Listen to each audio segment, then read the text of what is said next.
Okay, so we might as well get started. Good morning and welcome. Thanks for coming in. I guess you're here because you're interested in trying to figure out or in learning about how you can use MobLab in the classroom to help with teaching. Probably before we get started with that, if you're familiar, how many of you have used experimental software in the classroom like VEcon Lab or something? Right, so it's much better than VEcon Lab. I mean, VEcon Lab is very nice, but in terms of the interface, the way the students interact with this and the output, this is just much better. So already, if you're using experimental software in the classroom, I would just immediately say, stop using that one, start using this one. But I don't think that's really what I'm here to talk about. I think I'm more here to talk about how MobLab can really be an effective teaching tool over and above its use as just sort of a way of running experiments in the class, or at least the interaction between these things. So I don't know if you want to click me forward one, but so of course, people have been using experiments for a long time in order to teach people stuff, and so it's not necessarily a new thing that we're doing here, but we're going to talk about how this particular interface, MobLab, is an excellent way of doing it. I am a huge fan. I can be sort of upfront with full disclosure. I did get a lunch for this, but I use MobLab. I'm really enthusiastic about it for years. And I think that if you were to adopt it in your own teaching, you would find the same value that I have. So I'm actually really happy to do this just to see other people using it, and so that you guys don't disappear and I can keep using it, right? Okay, so I've used MobLab for these in-class activities, but I've also used clicker technology to split things up in the classroom, and there is the potential that you can use the MobLab interface for both. Right, so you can do the experiments and use it to do surveys, so it could potentially replace the clicker technology you're using, whether that's using a physical clicker or some of the programs where people are using their phones. What do I like so much about it? So I think there are lots of things I like about it as an experimentalist, but I think the thing I like most about it as a teacher is that some of the things that we teach are too abstract for the first year students to understand. So I'll show you an example a little bit later about mixed strategies, which I think is really the best example I've encountered of this, which is it's a problem that's very easy to solve by rote, right? So you get the algorithm for how to solve for the mixed strategies, you provide the solution, you get 5 out of 5 on your exam. Students don't really have any intuition for why somebody would randomize in this situation. But then as soon as you put them in an experiment where there's a coordination problem and they start hammering away at one of those options, then getting killed, doing it, they start switching, and they start to internalize this idea that switching is actually the right thing to do, right? So I think that this is a really great example of where it's very, very hard to explain to someone why mixing is a good idea. Maybe it's easy for us to understand, but for the students, I think it's a challenge. And yet, as soon as you get them in that doing that experiment, they figure it out right away, and then they understand why it's the right thing to do, and all of a sudden you've given life to this relatively abstract concept and kind of difficult computational problem for them, anyway. Of course, switching up things, doing something fun keeps their attention, which is great. The other thing that's nice is that students, you can teach them something, right? They're going to listen to you, yeah a little bit, right? Or think, okay, I get that, that's fine. They go and review it 6 weeks later before their exam. In this case, right, you can go over a concept, you can immediately reinforce it with doing an experiment, and so they're kind of forced to confront their own knowledge gaps right away, or maybe they don't do so well in the experiment, then you explain the experiment, and so in that way you're helping them sort of keep pace with what's going on and not sort of allowing them to defer, deepening their understanding until a later date. And ultimately, we all know the hardest thing about teaching is when students don't do poorly, or when students do poorly and then they become discouraged or they become a problem. And we don't want our students to do badly, and we also don't want them to cause trouble for us. So keeping them engaged in the course from the beginning and learning as they go is a much more successful strategy for them to succeed, which is nice. I've already said a bunch of this stuff. I'm not gonna. I think the best thing to do is probably just to sort of get into these experiments and see how they work. But I will say that I've used this course in principles, or I've used this software and principles courses, but most successfully in managerial economics. So these intermediate micro topics, especially duopoly, monopoly, all the game theory stuff. This stuff is really, really great in MobLab. So you have lots and lots of topics in an intermediate micro class. So you can do an experiment almost every class, I feel. In the principles courses, it's not quite the same because, for example, there's quite a lot of variation in how people teach principles. If you spend a lot of time working on producer theory, there's not a lot of games to do there with cost curves and such.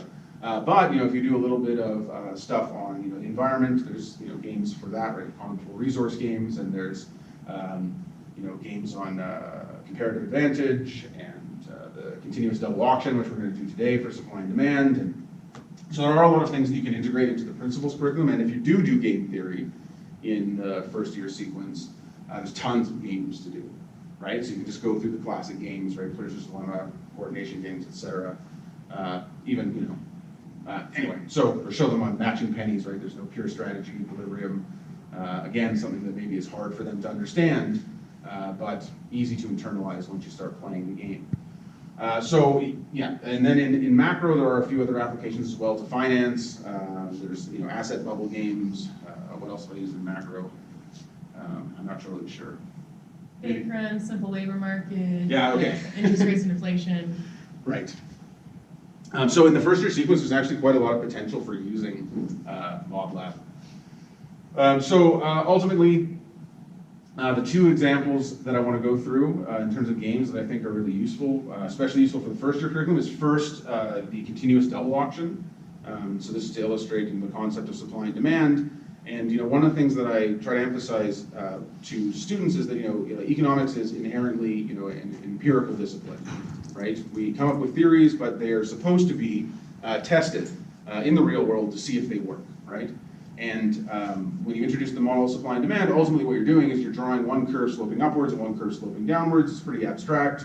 You can demonstrate with this continuous double auction that that theory, right, this very simple theory, does a really good job of predicting the equilibrium price.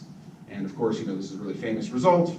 Vernon Smith is celebrated for this thing, and you can do it in the classroom. And there's actually some really fun output with this one, and I'll show you in a second. So. So it's very, very good for sort of illustrating if the theory works, to what extent the theory works, etc. When you do the game theory games, right, or if you do something like the ultimatum game, right, you're going to see that you're not going to get the equilibrium prediction. When you do the continuous double auction, you're going to get the equilibrium prediction. The MobLab comes with two really great features for this. One is there's instructional videos. So you don't even have to sort of awkwardly explain the instructions to them. You can put the video up and have it play, or you can go through the instructions slide by slide. Both these things are really easy to download. And then probably the best feature of it is that it outputs graphical output right away. So you have the results and you have these really cool graphs, and you can go through the results, and they're really easy for the students to understand. So these are some of the slide instructions that Lanny was talking about in terms of playing the game. So we're going to be put into basically Vernon Smith's double roll auction, and the nice thing is once we press run game, you'll be put into buyer groups, or total groups of 10 with 5 buyers and 5 sellers. And I don't even need to look around and count the number of participants in the room because I can just press add robots to the group. So a given day, you don't know how many students are going to walk into your lecture hall. We've already accounted for that, and you're able to fill groups with just a press of the button.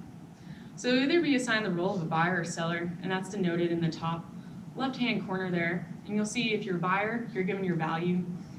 So we're doing a little bit of Vernon Smith assigning your value, and a seller, you're assigned your cost. Yes?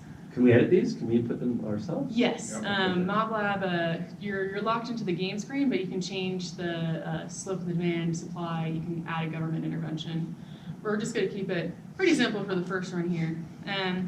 Most importantly is, you can see here is the ongoing sold transactions, which really helps students identify the convergence to the equilibrium because you can see those prices in real time.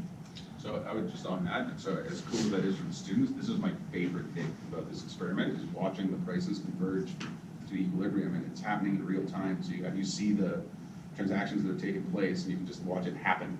And as the instructor, you don't see this screen, you see a different screen that's showing how it converges. And so like, while they're doing their thing, having fun, I'm not just sitting there twiddling my thumbs, I'm like watching all this stuff happen, which I think is really fascinating to watch these things happen in real time, which usually, in the lab, that's not what happens, right? You run an experiment and then you run to your computer after the experiment to figure out what happened. Here, you're watching it happen as it goes.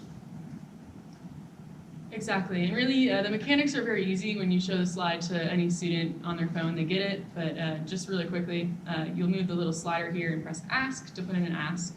If you're a buyer, you'll move that same slider to put in a bid, or you can place a market order, but just know that those prices are sometimes changing quickly. So let's go ahead and play the game. So once I press run, you'll be looking for a MobLab session right here, and I'll just go ahead and press run on our website here. So this is the MobLab Instructor console, and I'm just going to press run game and begin, and we'll see some participants hop in here. So you'll be wanting to look for that blue playlist slide. So now that our game is finished, I'm going to go ahead and finish the game, and we can see the results before I announce our true winner here. We'll keep you hanging in suspense.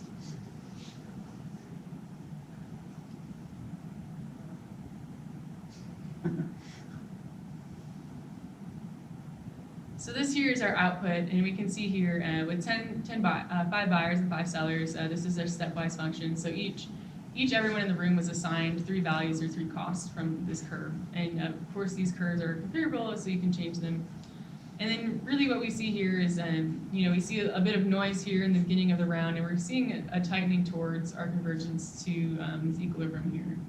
And really, most of our results on this are very sound. Usually you do see a pretty strong convergence. Had our group been bigger, you can do a lot of in-class experiments in terms of changing the group size. You can change it, up to 100 students or so to show, how that convergence will look with the thicker market. But really what we find is convergence to the equilibrium. It improves 3 different ways. 1 is with repetition, 2 is with showing those video instructions, and then 3 is kind of just having the longer period showing students kind of the post-game results as well. So if we were to play this again, now with supply and demand shift, we'd see students even tighter to that theoretical equilibrium. But of You course, guys not so much. I have no So you idea can, what you I guys see do. for teaching, you can save this as an image and then what, paste it in Word or something? Sure, yeah. Mhm. Paste in whatever you want. So I do all my slides in LaTeX. And so I can just, do a screenshot, crop the image, pop it into my lecture. But, while I'm giving the lecture, right, I'm doing the same thing that Emily is doing, which is, if everyone finishes the experiment, I just put this screen that's on my computer up and go through the results right away. But to give the students something to take home with them, pop into your slides later on, or post it online, on something, whatever, Word. and this shows our group breakdown of how we did. So this is what our theoretical equilibrium price and quantity. We did pretty close, total 14. So perhaps somebody decided to be risky and place a market order button. And then, also when you add a government intervention, these breakdowns of how surplus is shown is really helpful for students. And actually, related to what you were saying, you also can have all the raw data. So if this isn't the output that you want, you can download the raw data and create whatever output you prefer. Which actually I've often done with the Ultimatum game. So a lot of instructors tend to ask, as experimentalists, how do we motivate students to do well? One way is incorporating this into a participation part of your grade. Another way I like to say is there's the intrinsic motivation. So MobLab does have a scoreboard here, which is fun. So our top winner is user 5. Who has that user 5 card? Congratulations. You get to walk off away with a lovely MobLab water bottle. Oh, perfect. Thank you so much. Absolutely. So that's how the intrinsic motivation factor works. All right. And you can show, hide and show these names, and that's how that intrinsic motivation factor works in terms of really giving students an intrinsic motivator to perform well in these games and experiments. So students sign up at the beginning of the semester, and then as you run through these experiments, does it keep track of their kind of cumulative score, or? Yes, so you'll see here we have some completed games. They don't really go anywhere, and you can pull up results, and there's a gradebook as well that you can sync to your learning maps. So they have a username and they log in with that username. The username is actually the student name. We just gave you all username 5, 6 for the purpose Oh, of no, for plugging the it in. students, I guess. That's how they track their score. Yes. and stuff. Yes. So they will put in their names, but of course, if if you're like me and your university has put extremely strict rules on what sort of software you can use that's housed outside of Canada, then what you can do is just sort of code things up, right? Like here's your username, it's a bunch of gibberish, put that into MobLab and I'll match it up with your name at the end of the semester, right? Which is something I've had to do recently because they found out. It is what it is. I don't know. Maybe I'm being too insensitive to privacy. Forget I said any of that. Just don't tell the university. So in the gradebook, you can assign for each individual experiment how much it's worth, and maybe a mapping between their profits and their We do it outcomes. based on participation. You can also do it based on a payoff score. But in the next example of Battle of the Sexes, a lot of that's left up to chance. So I'd say a majority of our instructors do it on participation. Is that what you do? That's all I've done so far is with participation. But I haven't incentivized their grades with it. Frankly, I'm not sure I would get away with that where I was, but if you could, great, right? The more incentives, the better. Then again, if you're in a smaller class teaching like an experimental class or something, that might be somewhere where you can do incentives, and the students would be less likely to talk to the dean about it. Like when you're teaching business students, talking to the dean is an ever-present threat. So this is just an example of a little bit of a thicker market of that same competitive market game that we played. And as we get later in this session, I'll tell you a little bit more about the research we've done about the robustness of this game. Spoiler, Vernon Smith is right. It's a very robust game. And actually, one of the things that came out of the last time I ran this was a student, raised his hand and said, wouldn't it be better if we knew the distribution of costs and benefits between the buyers and the sellers? That would help us, better come up with our own bids or asks. And this was a really great opportunity for me to explain that, the big result, the Vernon Smith result, is that it's about information aggregation, right? That in spite of not knowing anything else about anyone else in the market, you still get convergence to the equilibrium. And that was it was actually a great moment I had in classroom, and I hadn't really thought about that. And so it's really an interesting thing about sort of justifying decentralized markets, right? Beyond just justifying the theory. This is a great. I mean, look, the guy won a Nobel Prize and didn't invent this game. It's obviously a very cool game.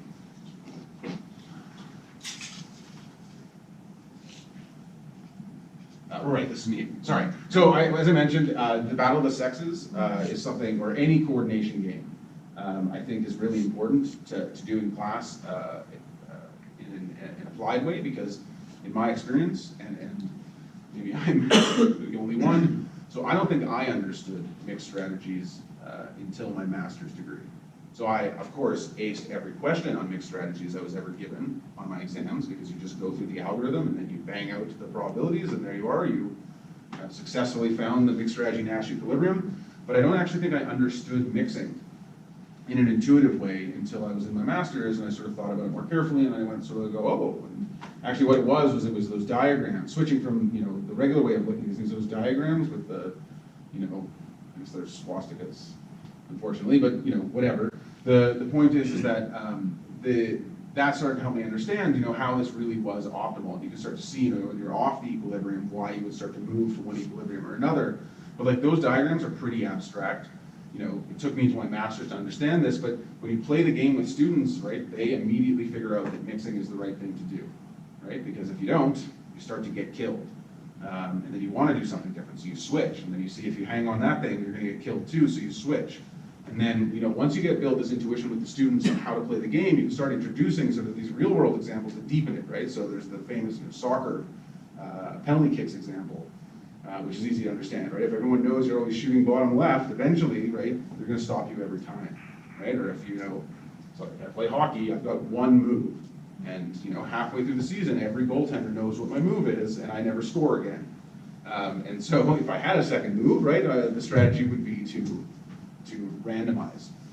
I, of course, know this, but the students haven't necessarily internalized this concept, but they do the same thing, right? If they were playing hockey, they would try to figure out a way to be more deceptive. And here we're just presenting sort of the abstract way of doing it, which, in my experience, often takes something that students understand really deeply and makes it so they don't understand it anymore. Here's a way to bring it back to where they do really get it. So this, it's probably no surprise to see that this is what you get is that when you play these coordination games with people, you get mixing, right? So you start to see sort of like two different ways of interpreting the mixing, of course, which is you get to see people switching individually, and then at the population level, right, it converges. So usually the population level converges relatively well to the equilibrium, but at the individual level, right, not so much. This is my experience. But I think just getting the students to experience randomizing or trying to switch is enough to help them develop intuition for this concept. And in some cases, right, the concepts are easier to understand. In other cases, they're very difficult to understand, I think. And this is really helpful with that. So to close out our presentation here, I just wanted to leave you with a larger sense of who MobLab is, what we do, and some of our research going on in the field currently. So this is the MobLab team. I'd be foolish to say that it's just myself or just Lanny using MobLab. And really, we were founded at Caltech by our CEO and co-founder Stephanie Wang. Both Stephanie Wang's a PhD economist, now teaching at Pitt, and Walter actually has a very interesting background. He got his PhD in physics, which is where in your hard sciences, generally you do a lot more hands-on lab applications. And when he was hired to run the social science lab at Caltech, really there's kind of a gap in the social sciences and business in general of these hands-on applications that students can have. So he kind of initially started coding these experiments for research, and what they found is that students going through these games without any outside instructions were improving from round to round. And that might poke up a little flag in your head and say, well, these are Caltech students. We took it and tested it other places, and really kind of what comes from science holds true, that with students doing hands-on learning and active experiments, it makes it more memorable for students. They're able to easily recall the point of the lecture, and it's tied to motivation and active learning benefits that are seen in your traditional sciences. So how our team is constructed, since we were founded out of academia, that's really where we keep our integrity and keep really our culture. So we have PhD economists on staff, always creating new games. He generally can create a game in about the time of 4 weeks. So we do take from time to time instructor recommendations for games, and as well as we have really a 5-star class of advisors. You'll see Matthew Jackson and Nobel laureate Alvin Roth up there. We're very blessed to have grown in the academic space, and really we always look to instructors on how we can improve our products and really make it a great pedagogy tool. That's really our aim every day. And my role and the rest of the business team role is really to lower instructors' fixed costs of getting up and running with MobLab in terms of syllabus mapping or showing your games. We like to say that we're kind of the encyclopedia sometimes of knowing how MobLab is used across a variety of different lecture types. So small lectures, large lectures, online, flipped, hybrid, etc. So I'd really recommend working with our team if you're interested in learning more about us. So this we kind of got to see, you kind of got to see it just to show you side by side here of what kind of the student and instructor experience looked like. So when I was pressing run game, you were in this holding screen, and you're popped immediately into the game. So kind of just showing you what side-by-side experience was while you guys are playing that orange market game. Is really we try and make our instructor console with the default settings, but you do have that ability to configure any number of games.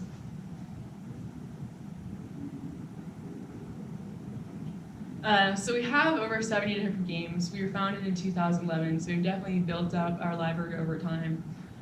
We've definitely drawn a lot of these games from classic economic experiments, so especially game theory, bargaining, social preference games, a lot in microeconomics, and we're definitely looking to really add in other categories as well and grow horizontally.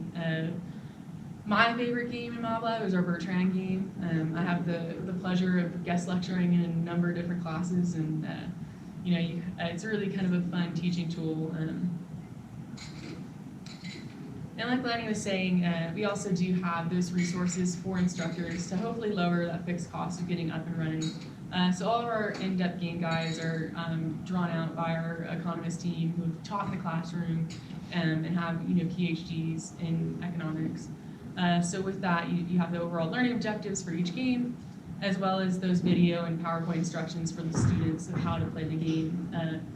One of my favorite models is having TAs use MobLab in the classroom. So that's where a lot of these resources are very helpful, especially for the first-time instructor and really kind of their first entry level to teaching. And then lastly, a variety of results in terms of it varies by each game, and that's where we have sort of those instructor guides to point you in the right direction of what to focus on, and you can also download this data as well in an Excel sheet. Something I often don't touch on a lot, but is important to note, we also do have a variety of surveys. So really the point of this here is you can use it in classroom for a free response system, polling, or even quizzes. We have some pre-built surveys. So we have an anchoring bias survey, for example, where you can split your class into two different paths, one with a low anchor, one with a high anchor. So you can also use our survey platform to create question-based games as well. So you have that added flexibility to choose from our library or create your own game or survey with 8 different question types, free response. I find it amazing when you give a student a free response question, how much text they can get in their cell phone in just a 2-minute time. It's a little scary. Also, something new, we're making modules, and what these modules do is they take a pre-game survey, making sure that the students understand and comprehend the point of the game and the overall learning lesson, then an A/B treatment of our game, followed by a prediction survey, giving them a chance to kind of have a little skin in the game. So with our competitive market, you would have been guessing what was that convergence equilibrium and convergence equilibrium quantity, as well as really tying back with a concept review to real-world examples and the point of the lesson. We find that experiments and research shows that experiments with reinforcement is a very powerful teaching tool. And that's just another slide on some of what those modules look like. They come with interactive PowerPoints, which is one of my favorite features. And I was asked to guest lecture a class of 600 students with less than 12 hours of notice. And I thought, oh man, I really ought to have a PowerPoint for this. Thankfully, we've taken that and put them in a handful of our modules. And then finally, to close, I just wanted to talk a little bit more about some of the research we're doing at MobLab. So this was a paper that we produced with Caltech, Colin Cameron, and a couple other folks there, really about the robustness of some of our experiments. So we do have a wealth of data that's not tied to any student identifier. And what we did is we looked at our competitive market game and our ultimatum game from over 2,000 different classroom experiments over time. And really what we found in the competitive market game is that it's very consistent. One of the things that we don't know from that data is, hey, how did the instructor go over the instructions? How many students were in this game? Was it a large lecture, small lecture? But really, breaking down by those variables, the results were very robust in terms of convergence to that equilibrium price. Additionally, in looking at our ultimatum game, we found that 50 offering is a magic number, and that when 50 coins or out of 100 were offered, that nice equitable balance, it was when it was offered, it was accepted very quickly.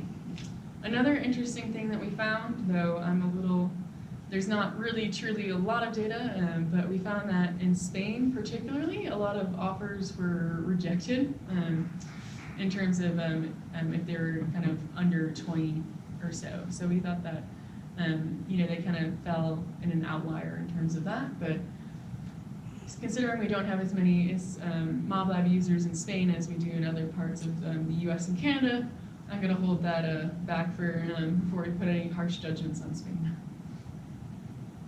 Additionally, we do have some current research going on at University of Toronto in conjunction with Instructor Bob Casale. When he said he was going to be at the conference, that conference was C3 and not CEA, so my apologies for that. But basically, just to kind of sum up his research, he is a behavioral economist that's worked very closely with MobLab in building our product. He's taking a sabbatical next year and working with our team. And as an experimental economist, he opted to run an experiment within his own classroom. He runs the large lecture principles instruction at University of Toronto.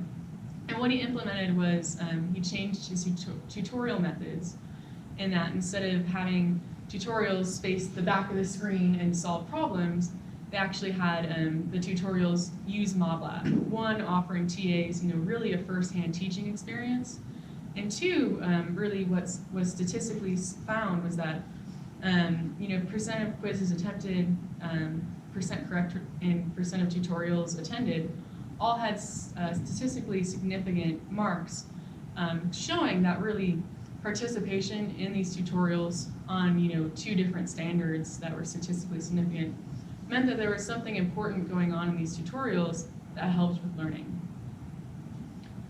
So just to kind of break that down, he had I believe 9 sections that used MobLab games, and then his other sections did not. And kind of breaking that down in terms of how did gameplay improve learning, what he did is he had several different questions that were related to some of our MobLab games, in particular one about our entry and exit game, about choosing long-run equilibrium. And then you would take 2 students with similar marks on test, run a linear regression, and then kind of compare those 2 students, and found that statistically significant that students that did participate in MobLab experiments it had higher marks on the test. So overall, this is some interesting research and really a nice application to show that gameplay can help improve students' marks. But really, one of the main points that Professor Casale took away is that there are ways to improve tutorial lessons from just having TAs solve problems and kind of flip the classroom and video recorded himself solving the problems, because whether you watch your TA solve problems or a video of solving problems, it's still the same dismal experience. And his TAs came back to him and said that they really liked the experience of running games in the classroom. And one of the quotes that I don't have up here, but one of his TAs anonymously came back to him and said, "Hey, even the worst MobLab game is better than solving problems." So I do take that true to heart. So just to close a little bit, really why games and experiments, why we're passionate about doing what we do. We truly believe that engaging with the students in an interactive way builds an emotional connection to the material. I'm not sure if you've had, if you can recall or think back to an experiment that you've run in one of your classes. For me, I still very strongly remember the smell of formaldehyde and cutting a frog up, and I still feel that, I remember that, and know a lot more about the frog digestive system than I care to remember. So really, that's why we take sort of a bright colors, fun pictures approach to these experiments, and the aim that we make them more memorable and emotional for students, so they hold on to that lesson longer. Also, it gives an empirical basis for the claims we make. Often as instructors, we kind of matter-of-factly say some of the things or some of the theories that we hold as is, but really we want our students to question some of these and go out and act like scientists. So really playing these games gives you a chance to prove that the empirical claims that we make do hold true in a live application setting. And then also, it's a little bit fun. I think Lanny said it in terms of, sometimes you feel like you're talking to the masses and you're not getting anything back. And really, it's kind of a joy of changing up the lecture pace and including something different. Something we find across a lot of our instructor feedback is that there is positive feedback about playing these experiments within the classroom and improvements on teacher marks. So, really just choosing a different pedagogy that actively engages the student in the classroom makes them feel like they're more part of the lecture, and really what we're trying to encourage is students to dive deeper in the material and then hopefully join the major.